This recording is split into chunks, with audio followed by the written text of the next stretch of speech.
Seconde épître de Paul aux Corinthiens, chapitre 7. Ayant donc de telles promesses, bien-aimés, purifions-nous de toute souillure de la chair et de l'esprit, en achevant notre sanctification dans la crainte de Dieu. Donnez-nous une place dans vos cœurs. Nous n'avons fait tort à personne. Nous n'avons ruiné personne. Nous n'avons tiré du profit de personne. Ce n'est pas pour vous condamner que je parle de la sorte, car j'ai déjà dit que vous êtes dans nos cœurs à la vie et à la mort. J'ai une grande confiance en vous. J'ai tout sujet de me glorifier de vous. Je suis rempli de consolation, je suis comblé de joie au milieu de toutes nos tribulations. Car depuis notre arrivée en Macédoine, notre chair n'eut aucun repos. Nous étions si affligés de toute manière. Luttes au dehors, craintes au dedans. Mais Dieu qui console ceux qui sont abattus, nous a consolés par l'arrivée de Tite, et non seulement par son arrivée, mais encore par la consolation que Tite lui-même ressentait à votre sujet.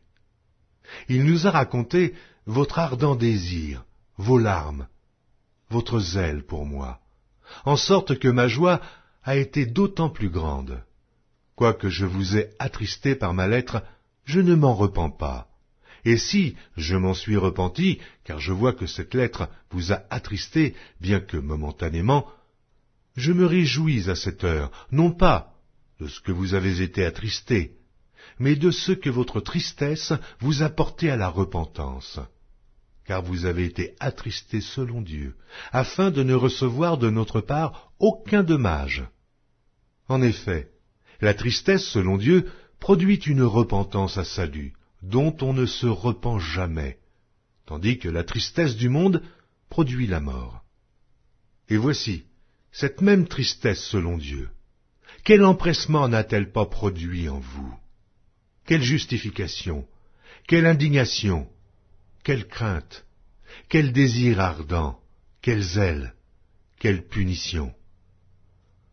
Vous avez montré à tous égards que vous étiez purs dans cette affaire. Si donc je vous ai écrit, ce n'était ni à cause de celui qui a fait l'injure, ni à cause de celui qui l'a reçue. C'était afin que votre empressement pour nous fût manifesté parmi vous devant Dieu.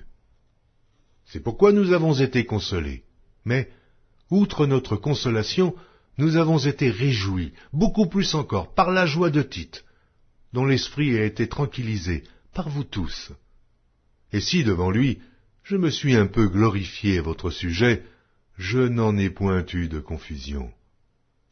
Mais, comme nous vous avons toujours parlé selon la vérité, ce dont nous nous sommes glorifiés auprès de Tite s'est trouvé être aussi la vérité.